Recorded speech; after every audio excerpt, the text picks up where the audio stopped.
اللہ نے اس پہ کتنا بڑا اس چال کو نقشہ بدل دیا اور اسے تحریک پہ بدلا. اس نے آگے کہا کہ ہاں وہ دولت میرے پاس ہے لیکن وہ اس وقت میرے پاس نہیں، وہ میں نے زید ابن علی کو دی ہے. زید بن علی بن الحسین، مولا سجاد کا بیٹا زید، میں نے اپنی وہ دولت ان کو دی ہے، ان کے پاس رکھی ہے. اور دوسرے داؤد بن علی بن داؤد بن عبداللہ بن عباس، حضرت عباس ابن عبداللہ کہ آدھی دولت علی بن داؤد کے پاس ہے اور آدھی دولت جو ہے وہ زید بن علی کے پاس ہے. اس نے یوسف بن عمرو ثقفی نے فوراً خط لکھا ہشام کو کہ مان گیا، یہ 2 راتیں اس کو مارا اور اس نے مان لیا، تسلیم کر لیا، اس کی ساری دولت مدینے میں زید کے پاس ہے. اس نے فوراً والی مدینہ کو خط لکھا کہ زید کو اور علی بن داؤد کو گرفتار کرو، گرفتار کر کے شام بھیج. اب جناب زید کو دوبارہ گرفتار کر کے پھر شام بھیجا جاتا ہے. جب دوبارہ یہ شام جاتے ہیں، جب شام پہنچتے ہیں تو یہ سوال کرتا ہے، میں نے سنا ہے کہ خالد کسری کی دولت آپ کے پاس ہے. میں نے فرمایا کیا بات؟ وہ خالد کسری جو میرے باپ دادا میں سب و شتم کرتا ہے، جو مال محمد سے مخالفت کرتا ہے، ہمارے لیے ہمیشہ برائی کا ارادہ رکھتا ہے، ہو سکتا ہے کہ وہ اپنی دولت ہمیں دے. اس نے خود کہا ہے کہ اس نے دولت، مطلب میں جھوٹ بول رہا ہے، بہتان لگا رہا ہے ہم پہ، میرے پاس کوئی دولت نہیں ہے. اس نے فوراً اپنے سپاہیوں کو ایسے گرفتار کر کے کوفہ لے جاؤ، یوسف عمرو کے پاس پیش کرو، اسے کو خالد کو قید سے نکال کے، جیل سے نکال کے زید ابن علی اور خالد کو ایک دوسرے کے آمنے سامنے سپاہیوں نے وہیں سے گرفتار کیا شام سے، اور جناب زید کو کوفہ لیا. جناب علی بن داؤد بھی ساتھ، دونوں کوفہ آ گئے. جب دونوں کوفہ پہنچ گیا تو خالد کسری کو جیل سے نکالا جاتا ہے. جیل سے نکال کے بری اس کی حالت ہے زندان میں، اس کو بالکل یہ موت کے قریب ہے. اس کو لا کے کھڑا کیا جاتا ہے، کہتے ہیں وہ زید ابن علی آ گیا، تو نے کلیم کیا تھا کہ تیری دولت اس کے پاس ہے، بتا. اس نے یوں نظریں اٹھائی، یہ زید ہے؟ ہاں یہ زید ہے، میں تو اسے نہیں جانتا.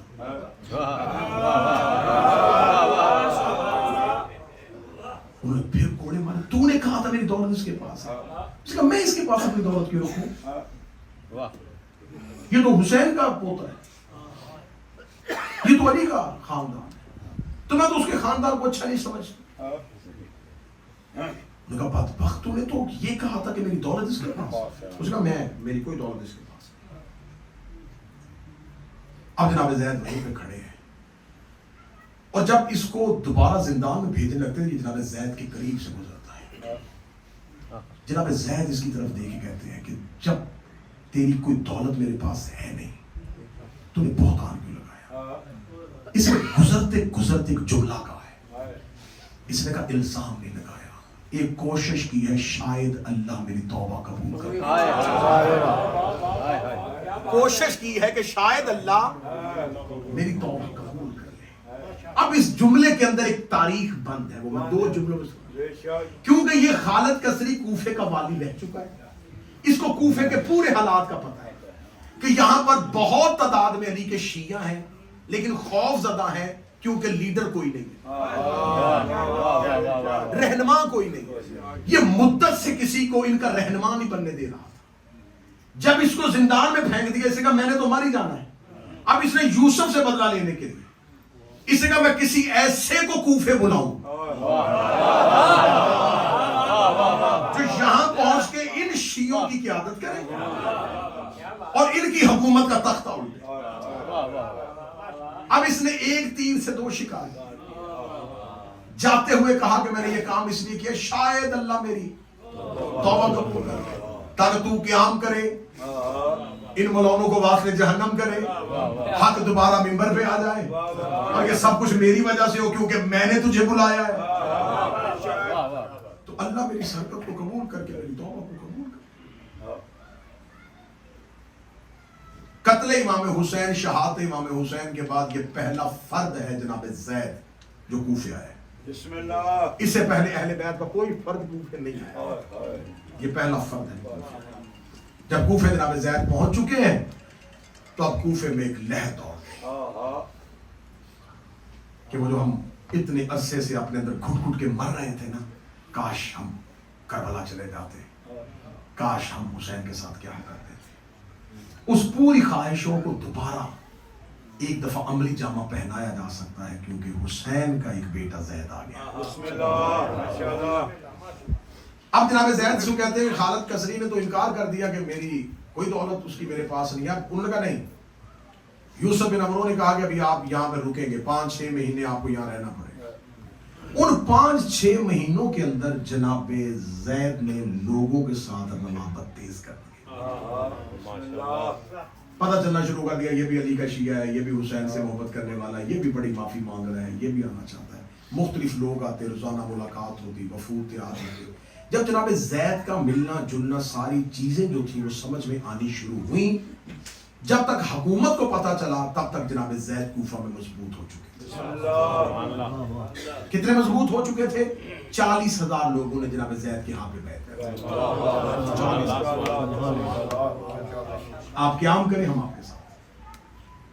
خبر کوفے کے والی کو نہیں پہنچتی, لیکن شام والوں کو پتا چل جاتا ہے کہ یہ کوفے کا والی ہر وقت شراب کی حالت میں رہتا ہے. اس کو کوفے کے حالات کا نہیں پتا, اس کے ناک کے نیچے کیا ہو رہا ہے. زید نے اپنا کیا مضبوط کر لیا ہے, بڑے بڑے لوگ اس سے ملنے کے لیے آتے. اس نے فوراً کہا, اس نے کہا ٹھیک ہے, فوراً زید کو مدینہ کی طرف روانہ کرو. اب شام سے ایک وفد آتا ہے اور وہ آ کے پیغام دیتا ہے کہ زید کو آج کی آج کوفہ سے نکال دیا جائے. جب جناب زید کو کوفہ سے نکالا جاتا ہے تو جناب زید کوفہ سے نکل کے قادسیہ کے مقام تک جاتے ہیں. پیچھے سے کوفے سے لوگوں کو پتا چلا زید نکل گئے, وہ ڈر گئے. انہوں نے کہا ایسے اس سے پہلے کہ جیسے مسلم کے ساتھ ہوا, جیسے حسین کے ساتھ, اگر یہ زید بھی چلا گیا ہمیں اپنی غلطی سدھارنے کا موقع نہیں ملے گا. یہ دوڑے قادسیہ تک پیچھے. قادسیہ میں آ کے لوگوں نے جناب زید کو گھیر لیا, کوفے کے لوگوں نے. آپ نہ جائیں, اگر آپ چلے گئے پھر اس کے بعد یہ ظالم ہم پر مسلط ہے. اب یہاں پر ایک بہت اہم بات ہے کہ صرف کوفہ کے شیعہ زید کا حق وہ ہوتا ہے جو دشمن بھی مانے. صرف کوفے کے شیعہ جناب زید کی منتیں نہیں کر رہے تھے. سنیوں کے سب سے پہلے امام ابو حنیفہ جناب زید کو خط لکھ رہے کہ آپ نہ جائیے گا, آپ چلے گئے تو کوفہ ان ظالموں کے ہاتھ رہے گا. آپ قیام کریں. جناب علی بن داؤد جو ہیں وہ جناب زید کو کہتے کہ نہیں, ان کے مشورے میں نہ. انہوں نے یہی مشورے علی کو دیے تھے, دھوکہ. حسن کو دیے دھوکہ, حسین کو دیے دھوکہ, حسن بن عقیل کو دیے دھوکہ. یہ کوفہ صرف دھوکہ دیتا ہے. جناب علی بن داؤد کہتے ہیں کہ میں اس مشورے میں ساتھ نہیں ہوں, کہ ان کا ساتھ دیتا ہے. لیکن جناب زید کے اندر شجاعت بھی ہے اور رسول کی خبر بھی ہے, اور یہ بھی انہیں پتا ہے کہ میں نے شہید ہونا ہے. یہ بھی پتا ہے کہ مجھ سے اللہ نے کوئی بہت اہم کام لینا ہے. اب جناب زید وہاں سے پلٹتے ہیں اور پلٹ کے دوبارہ کوفے واپس آ جاتے ہیں. کوفہ واپس آ کے اپنے آپ کو مضبوط کرتے. کتنا شجاع ہے یہ حسین کا بیٹا. چند افراد ہے کوفہ میں اس کے ساتھ, اور کوفہ میں اس کی تحریک شروع ہو چکی ہے. شجاعت سنانے لگا ہوں. جناب زید دربار میں اطلاع دیتے ہیں, جناب زید دربار میں پیغام پہنچاتے ہیں کہ جا کے دربار والوں کو بتاؤ کہ 1 صفر کو میں حملہ کروں گا. کہہ کے حملہ کیا.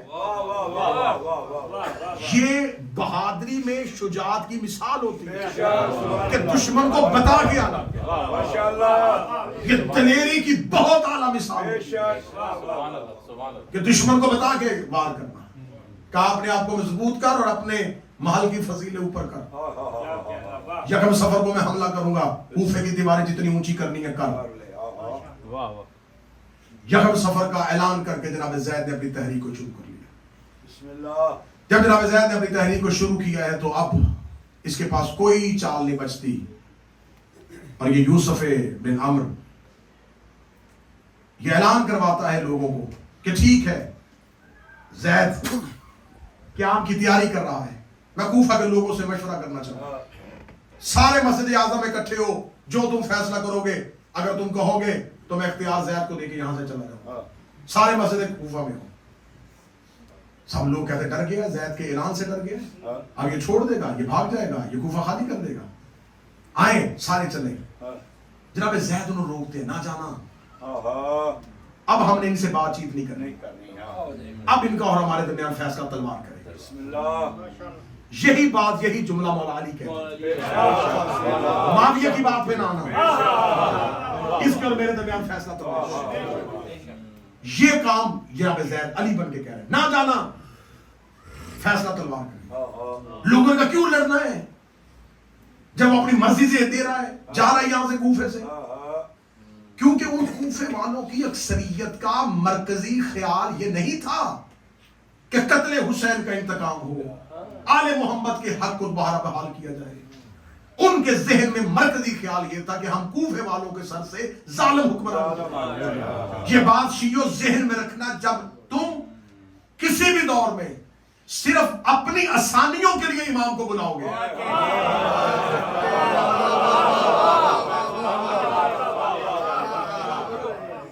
تو تمہیں کوئی کیا فائدہ نہیں۔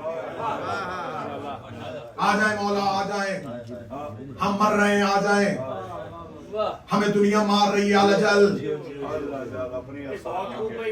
آسانیوں میں کیوں نہیں بلایا؟ اہل بیت علیہ السلام کو شیعوں نے مدد کے لیے رکھا ہے۔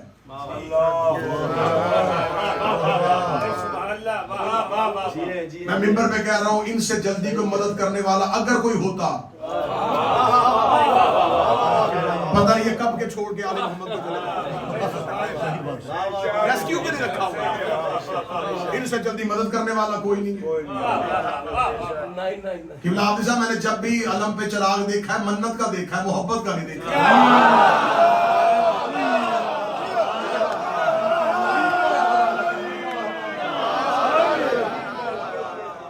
تابوت پہ سیب منت کے ہوتے ہیں، الفت کے نہیں ہوتے۔ حاضریہ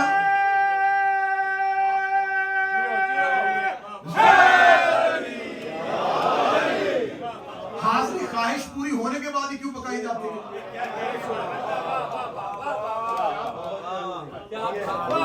نیاز بیٹا ہونے کے بعد ہی کیوں بانٹی جاتی ہے؟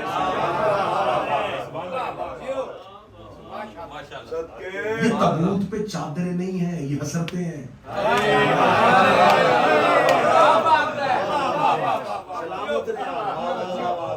ہمیں بچاؤ، یہی کام وہ کر رہے تھے۔ کوئی غرض نہیں تھی جناب زید کی کیا، وہ کہہ رہے تھے اہل بیت کے حق بحال کرواؤ، آل محمد کو تنگ کر رہے ہیں، خاندان رسول کو تنگ کر رہے ہیں، رسوا کر رہے ہیں، آؤ بدلا لیں۔ وہ کہتے بس کوفے کا والی تبدیل کرو، اس سے ہماری جان چھڑوا لے، یہ ٹیکس بہت لے رہا ہے، کہ ہم سے پیسہ بہت۔ جناب زید بلاتے رہے، جناب زید کی کوئی بات سنے بغیر مسجد اعظم میں چلے۔ کیا ہوا پھر؟ جناب زید روک رہے تھے، یہ مسجد اعظم کے اندر گئے، اس نے کہا بند کرو دروازے، سب کو گرفتار کرو، مرنے دو انہیں مسجد کے اندر۔ ایک وقت کے امام کے نمائندے کی بات نہیں سنی، سارے مرے۔ اس سے پہلے کوفے والوں کے ساتھ یہ ہوا ہے، جب رات کی طریقے میں ابن زیاد آیا تھا، سارے حسین سمجھ کے باہر آ گئے تھے، وہ بھی عربی لباس ہاشمیوں والا امامہ پہن کے نقاب لے کے گھوڑے پہ چلتا گیا، دیکھتا رہا کون کون حسین کا رستہ دیکھ رہا ہے۔ یہ سارے رستے میں حسین آ گئے، حسین آ گئے، حسین آ گئے، حسین آ گئے۔ جملہ کہوں گا، تفصیل کا وقت ہی نہیں رہا، جب امام کی معرفت نہ ہو تو لوگوں کے ابن زیاد بھی حسین لگے، حسین ابن علی، حسین عزت اللہ۔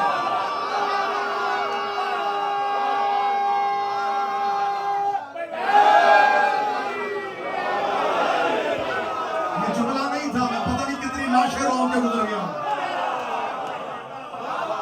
جب معرفت نہ ہو لوگوں کو ابن زیاد بھی حسین،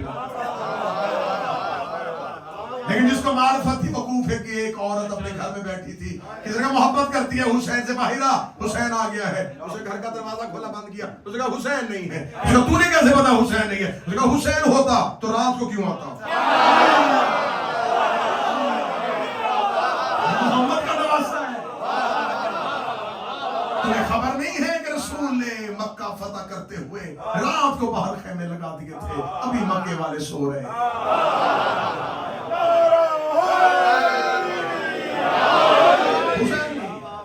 معرفت تھی، یہی یہی وجہ ہے. معرفت نہیں ہے, پتہ نہیں وارث کے آنے سے پہلے کتنے امام آئیں گے. شیعہ کبھی اس کے پیچھے بھاگیں گے, کبھی اس کے پیچھے. جب حقیقی امام آئے گا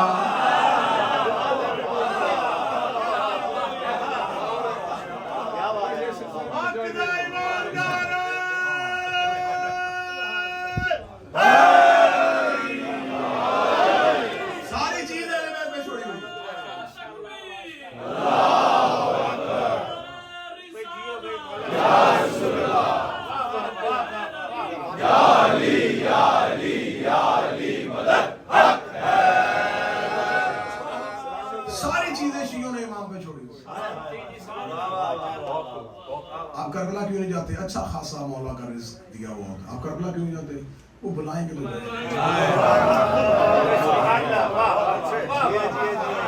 یہ ایسا جملہ مشہور ہوا ہے کہ ہر ایک شیعہ رہنے سارے کام کر لیتے ہیں, سارے کام ہو جاتے ہیں, ہالیڈیز اچھی جگہوں پہ جائیں گے. پوری دنیا پھر لی ہے, کربلا کیوں نہیں گئے؟ وہ بلاتے ہیں. حسین کے بلاوے کا انتظار کرنے کے لیے حبیب ہونا چاہیے.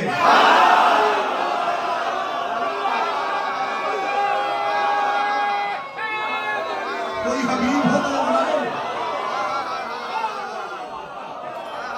بلاتے ہیں, وہ بلاتے ہیں, بلاتے ہیں.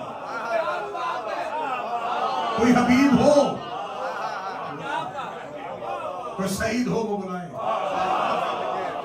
پیاسے کا کام ہے کنویں کے پاس جانا.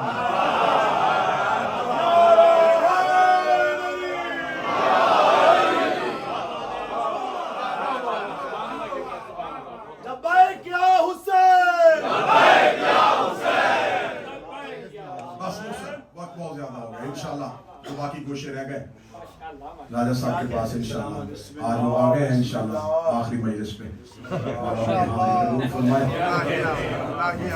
وہ آج بھی اس لیے آئے کہ کل میں نے ان کے پاس جانا. میرے بھائی ہیں, برادر معظم ہیں, برادر اکبر ہیں, میرا بڑا محبت ہے, ان سے بڑا سلامت رکھے. سارے مسجد اعظم میں چلے گئے, اس نے پتھروں سے مروائے, اوپر سپاہیوں سے کہا عورتیں, بچے, مرد. 40,000 نے بیعت کی تھی. زید کے پاس کتنے؟ 218. 218 کے ساتھ ایک دن 2 راتیں لڑا ہے حسین کا.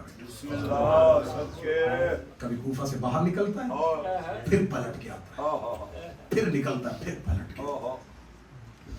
شامی فوجیں کوفے کی گلیوں میں دوڑ رہی ہیں زید کے آگے. گلیوں میں ہے یہ حسین کے سجاد کا بیٹا, تلوار لیام سے نکالی ہوئی ہے, بدلہ لے رہا ہے, انتقام لے رہا ہے. کوفہ کی گلیاں شامی سپاہیوں کی لاشوں سے بھر گئی. جب ایک دفعہ پتا چل جائے نا کہ میں ایک حد توڑ کے, پہرا توڑ کے نکل آیا, کوئی پھر نہیں جاتا. 7 مرتبہ اس نے سپاہیوں کا پہرا توڑا ہے, 7 مرتبہ پہرے میں واپس آیا. جب بھی پلٹ کے باہر نکلتے تھے لوگ کہتے تھے زید تیرے ساتھ ہی مر رہے ہیں, تعداد تھوڑی رہ گئی ہے. زید اگر تو نے پہرا توڑ دیا, کوفے سے نکل آیا, چلا جاؤ. کہتا تھا نہیں, اکیلا بھی رہ جاؤ, میں یہ انتقام ضرور لوں گا. اور شیعو بار بار جناب زید کہہ رہے, شیعو ذلت کی زندگی سے عزت کی موت. ان ملعونوں کے ہاتھ روز ذلیل ہونے سے پہلے آؤ عزت کی موت مر جائے. 2 سفر, یکم اور 2 سفر کی درمیانی رات تھی, شب جمعہ. لڑتا لڑتا یہ کوفہ کے باہر ایک مقام پہ تھا, جب ایک تیر آ کے جناب زید کی پیشانی گھوڑے سے گرا یہ سجاد. مظلومیت سنانے لگا, مظلومیت. ایک طبیب کو بلایا گیا, ایک سپاہی اٹھا کے اپنے گھر, ایک صحابی اپنے گھر لے گیا. ڈر تھا کس کو بلائیں, خبر ہوئی کہ فلاں قبیلے کا ایک غلام ہے, وہ زخموں کا علاج کر لیتا ہے, اس کو بلایا. اتنا خوف تھا اہل بیت. کہتے اسے بتانا نا یہ حسین کا پوتا ہے, اسے نہ بتانا یہ سجاد کا بیٹا. جب معالج کو لینے کے لیے وہ 2 شخص اس کے تعلق والے اس کے گھر گئے کہ ایک شخص زخمی ہو گیا جنگ میں, اس کا زید تو نہیں,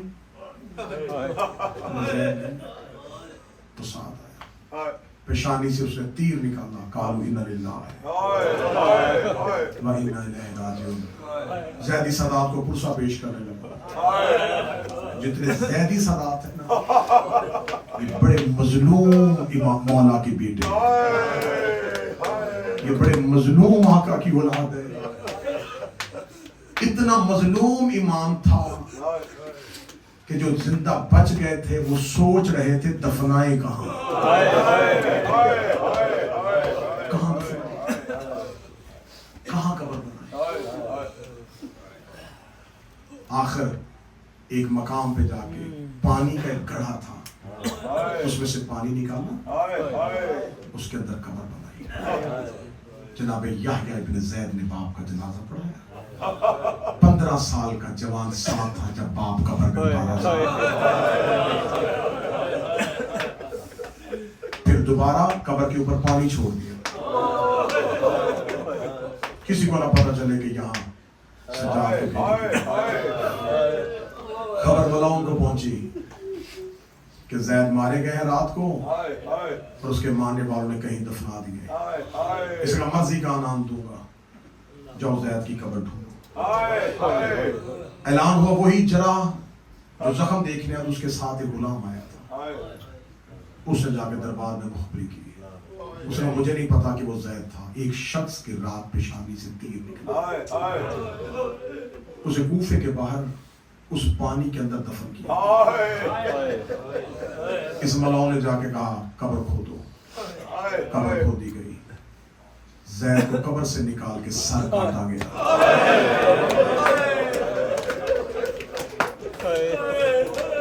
سر کاٹ کے شام بھیج دیا. اگلی سطر زیدی سادات ہے, آپ بھی سید ہے, مجھے معاف کر دیجئے گا. لاش کوفہ کے باب کناسہ پہ لٹکا دی. آج جو زائرین جاتے ہیں یہ اہل بیت کے گھر کا وہ مظلوم ہے جس کی قبر نہیں ہے. جہاں آج زری بنی ہوئی یہ مقام زید ہے, انہیں قبر تو ہے ہی نہیں. جس دروازے پہ لاش کو لٹکایا تھا وہ کوفہ کے محلہ تھا, اب وہ ہلہ کے مقامات پہ ہے, مقام ذوالکفر. وہاں پر جناب زید کے اس مقام کی نشانی کو بطور زری پہ رکھا. قبر نہیں ہے, مقام ہے. لاش دروازے پہ لٹکا دی. کتنی دیر, 2 دن, 3 دن, ہائے کہہ دینا 3 سال.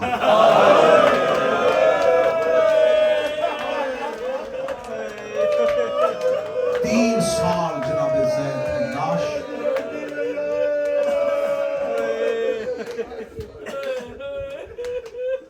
بیٹے کی عمر کتنی تھی؟ 15 سال. جناب یحییٰ جب باپ دفنا کے کوفہ سے نکلے ہیں, جو سپاہی بچ گئے تو جناب یحییٰ سے کہا مدینے جائیں گے. کہتے ہم مدینے جا کے کیا, مجھے کوئی کربلا پہنچاؤ. جناب یحییٰ کربلا چلے گئے. کربلا کے بعد پھر خراسان گئے. پھر انہوں نے ایک علیحدہ قیام کیا.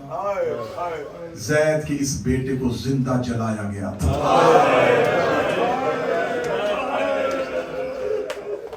3 سال جناب زید کی لاش باب کناسہ پہ لٹکی رہی. 3 سال کے بعد یزید بن ولید بن عبد الملک ملاؤں تخت پہ آئے. انہوں نے کہا وہ جس کی لاش لٹکائی ہے نا اس کے اعجاز معجزے ہو رہے ہیں. نہ اس کی لاش سے کوئی بدبو آئی ہے, بالکل ایسے ہی ہے جیسے کل کسی نے لٹکائی ہو. اس سے کرامتیں ظاہر ہوتی ہیں. اس نے کتنی غلطی کی میرے باپ نے, 3 سال اس لاش کو چھیڑا نہیں. 3 سال کے بعد بھی بھڑاس ختم نہیں ہوئی. انہوں نے کہا اتار کے دفنا دے, کہنے لگا نہیں جلا دو.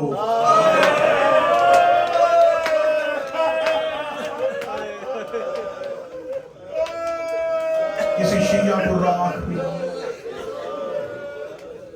لیکن اہل بیت کے جسموں کا آگ بھی احترام۔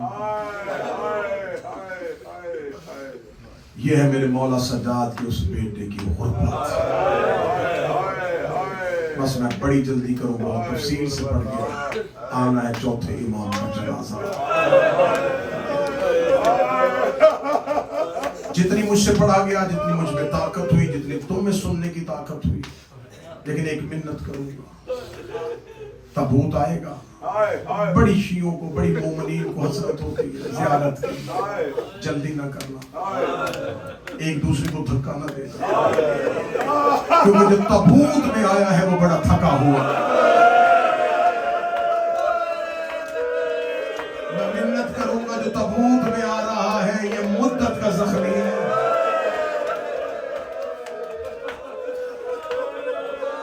اسے شام کی گلیوں میں بڑے دھکے مارے گئے تھے، اسے شام کی گلیوں میں بڑا ستایا گیا تھا۔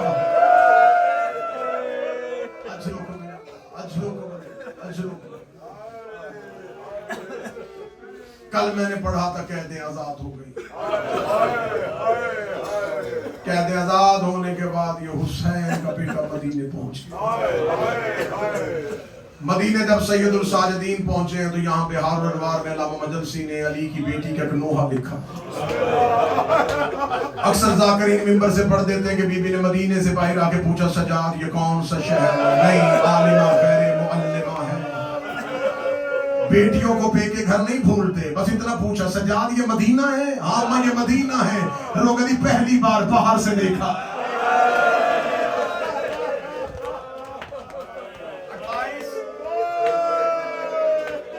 28 رجب کو گئی تھی تو عباس کے پہرے میں گئی تھی۔ سجاد میں نے پہلی بار مدینہ باہر سے دیکھا۔ میرا لال مجھے بتا قبر رسول کہاں ہے؟ مولا سید الساجدین کی آواز ہے، اماں وہ سامنے ہر روزہ رسول بھی لے کے کہتی ہے حسین کا بیٹا آپ قافلہ لے کے یہاں بیٹھے، مجھے اکیلے نانا کی قبر پہ جانا ہے۔ بس اپنے آپ کو مشاہد کے لیے آمادہ کرنا۔ شہزادی قبر رسول پہ گئی۔ اب میں یہاں سے نوحہ شروع کرنے کا لگا جو بی بی نے نوحہ پڑھا۔ تم نوحہ خانوں سے نوحہ سنتے ہو، ماتم کرتے ہو، چہرے کا ماتم کرتے ہو، سینہ زنی کرتے ہو۔ اب نوحہ خان ضلع میں وہ نوحہ پڑھنے میں جو علی کی بیٹی نے قبر محمد پہ شام کے بعد آ کے پڑھا۔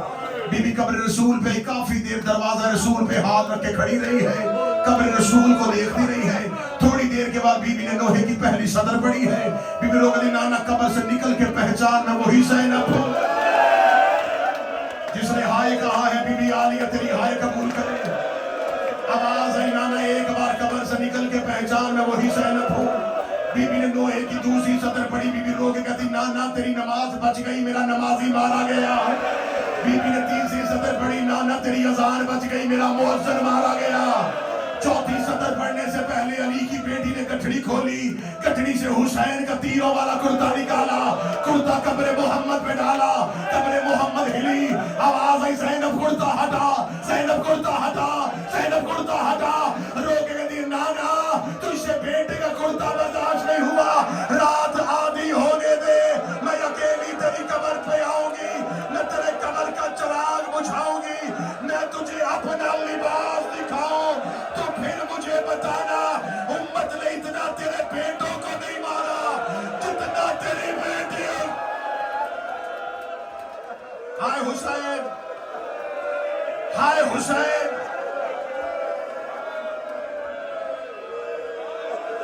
جنازے کا استقبال کرنا، جب میں اشارہ کروں تب لے کے آنا، اشارہ کروں گا تب لے کے آنا جنازے۔ روئی نانا بیٹے کا لباس برداشت۔ قبر رسول سے آواز آئی عالیہ مجھے درد نہ سنانا۔ نانے کی قبر سے اٹھی،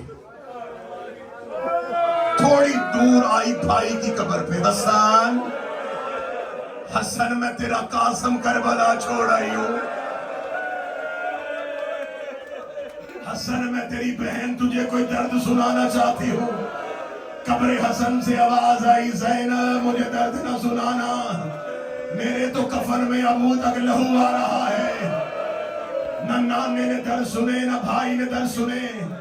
نظر پڑی ماں کی قبر پہ, رو کے کہتی اماں, مائیں تو بیٹیوں کی سن لیتی ہے. اماں میں نے کربلا سے لے کے اب تک کسی کو درد نہیں سنائے. اماں میں ہر کسی کے درد سنتی رہی ہوں. اماں کسی نے میرے درد نہیں سنے. قبر زہرا سے آواز ہے, عالیہ مجھے درد سنا. رو کے کہتی اماں تو سنے گی؟ ہاں زینب میں سنوں گی. رو کہتی اماں پھر سن, 28 رجب کو میں آپ کی قبر پہ آئی تھی. میں نے آپ کی قبر پہ آ کے وعدہ کیا تھا میرا کچھ بچے نہ بچے, میں آپ کی نسل بچا کے آؤں گی. ہاں عالیہ مجھے وعدہ یاد ہے. رو کہتی اماں اٹھ ذرا قبر سے, میں تجھے بتاؤں. وہ دیکھ میں آپ کا سجاد بھی لے آئی, وہ دیکھ میں آپ کا باکر بھی لے آئی. اماں نہ میرا اور آیا ہے نہ میرا محمد آیا ہے. اماں میرے بیٹے کربلا میں رہ گئے. اماں میں تیرا سجاد لے آئی.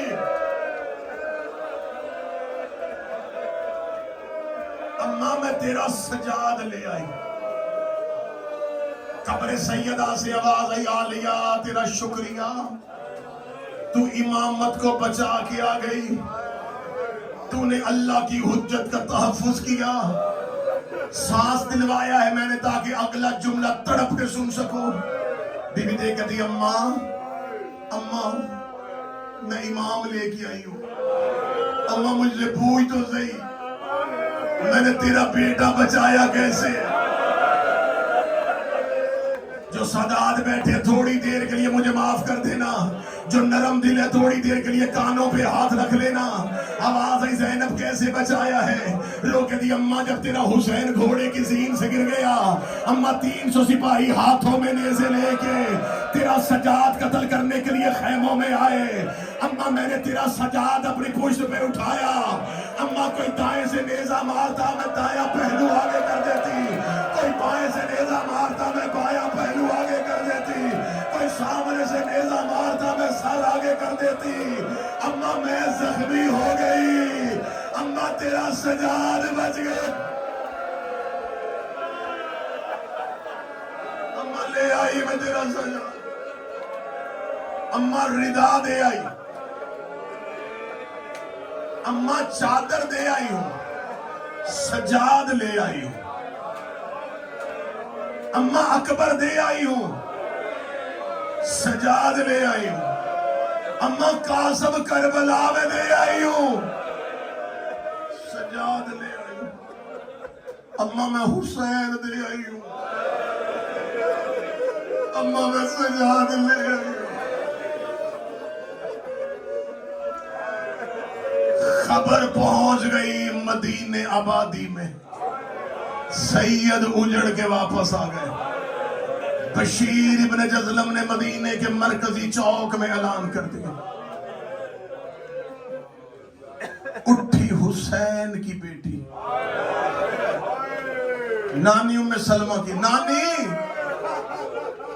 نانی وارث واپس آ گیا. اماں ام البنین کوئی منادی اعلان کر رہا ہے, سجاد واپس آ گیا. اماں منادی کہہ رہا ہے کہ قبر رسول پہ بیٹھے.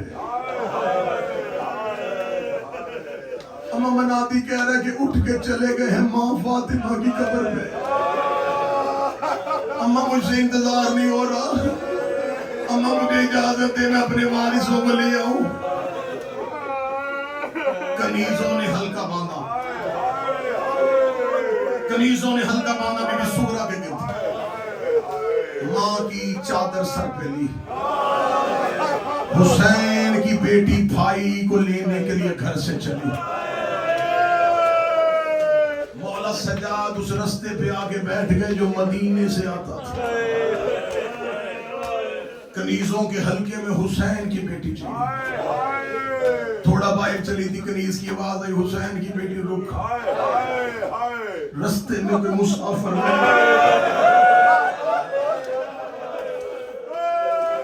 ایک کنیز جلتی جلتی وہاں آئی جہاں حسین کا سجاد بیٹھا تھا. مسافر مسافر رستہ چھوڑ,